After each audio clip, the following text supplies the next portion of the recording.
Hi, everybody. Welcome back to episode 92 of Sold with Updike Pugh. And in our second segment today, we're going to talk about one of the most important topics that can be brought up today. Cuss word bugs. Bugs. I'm over them. That's right. So what we wanted to do is help give you 7 ways to make your home a bug-free zone. Yeah, and this is really interesting. We've had talks with this before, but I think that this is really important for us to kind of go over real quick because, again, it's summer and we are spending so much time outside.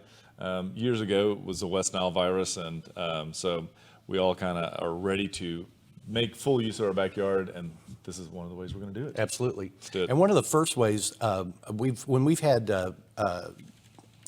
Michael Bosco from Safe Haven Pest Control on before, he's talked about, one of the things that you can do to help with mosquitoes, especially, is mosquitoes are horrible flyers. They really don't have a great flying capability. And one of the ways to help with that is install patio fans. Yeah, and this was really interesting to me because I had no idea that he used it as a description as they're more like little helicopters and they don't do well in cross breezes. Mm-hmm. And so the down and then a cross fan are really the key factors. And I realized that on my deck, if I'll take and crank them where it's almost medium high, I can almost maintain all the mosquitoes in that area. Interesting. But it's high. Yeah, it is. And I've learned a lot. When I built my pergola a couple of years ago, I learned a lot about the difference between fans that are rated for damp environments and fans that are rated for wet environments. And, believe it or not, they're 2 completely different ratings, where if they're rated for a damp environment, they are not built to have water come directly down on top of them. Many times in a damp environment, fans, they may still use wood blades. They may still have back cavities that are open on the back of the fan, and they're less expensive. Where wet rated fans are built so that the rain can come directly down upon them, and they usually build them with the high quality plastic blades, and your options are somewhat limited in the wet fans as compared to the damp fans. It's funny because I thought that there was only indoor and outdoor fans. I had no idea about this damp thing. So I do know that I will be replacing mine because I have one of them that is very loud, and I'm not going to have 2 that don't match. So getting 2 new ones. And we'll see how that goes. I'll report back and let you know. Yeah, one of the things that I also learned was don't assume that a wet rated fan is automatically going to last better outdoors than a damp rated fan.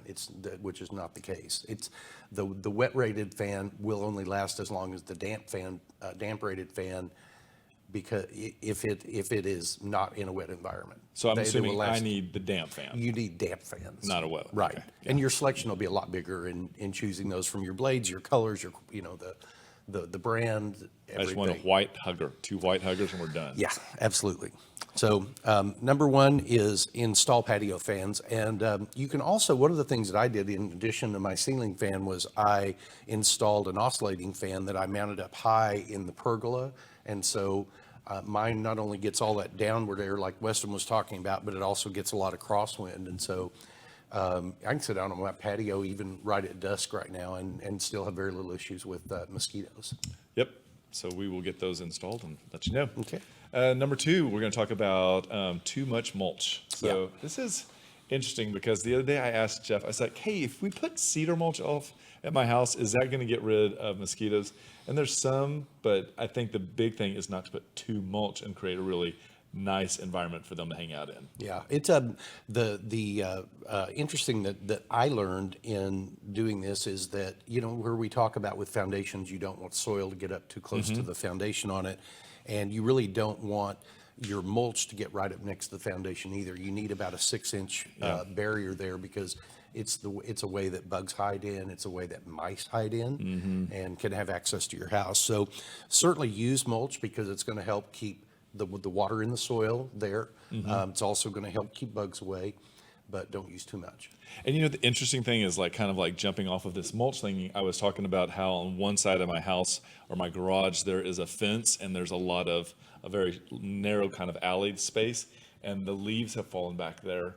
And the other day I was getting back there and I was attacked by the mosquitoes that are back there. And so it's not just the mulch, it's also the leaves that are back there. These are old leaves. And I was like, I've got to get this cleaned up. This is too much because I got to hang my bikes up back there.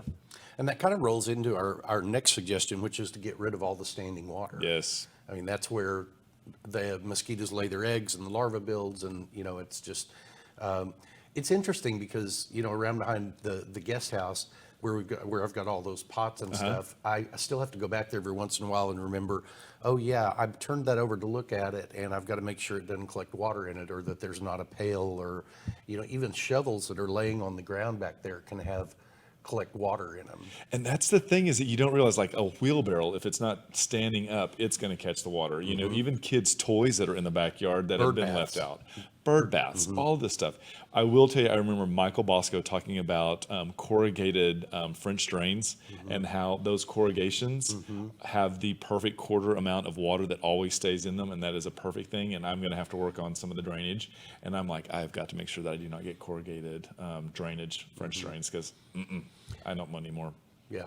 There at Home Depot, you can buy those little donut-shaped things that are called mosquito dunks, I think is what they're called. And those are really good if you've got bird baths that don't have flowing water in them, because those have a natural product, a natural enzyme that's called BTI, or I don't know what it stands for, but you can put those in bird baths and they will not harm the birds, and they won't harm the good life. They just the good wildlife. I'm going to put those in my French drains. That's what I can tell you if I don't do that. And then we also talked about trimming and tidying up your yard. I kind of jumped the gun with the tidying the yard, but trim it. Oh, yeah, absolutely. Everybody likes the curb appeal. I mean, it's your neighbor. I know I have friends that live in neighborhoods where everybody in the neighborhood keeps their yard up except one person, and they all talk about that one person. And so it'll keep your neighbor bugs away, and it'll help keep your other bugs away. This is true. And that thing here, right, that we're talking about, the next one is about planting bugs, or planting plants that the bugs hate. And so some of these I didn't realize, like we've got basil, catnip, chrysanthemum. Now, chrysanthemum is one that we did know about, because we've seen that work in real time. Absolutely. Lavender, citronella is it's what they use in a lot of the burning lamps.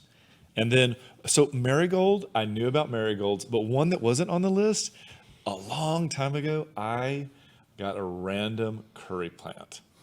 And I planted that thing, and it put off the most pungent smell. I love curry, but I was not ready, and I did have very limited bugs in that portion of my backyard that year. And it was... Everybody was limited in that portion of the yard. But it was, and the craziest thing was, it was just a single little plant, but that little booger, whew, that was a lot of smell. Number 6 suggestion is paint your home lighter colors. This is odd. It's a really odd phenomenon that occurs, but even when people talk about, in the summer you should wear lighter colored clothing because bugs aren't as attracted to that. Okay. Let us know if that works. That's a very interesting one for me. I was like, Now, the bat house, I can totally get behind. Number 7. I jumped. Number 7. Number 7.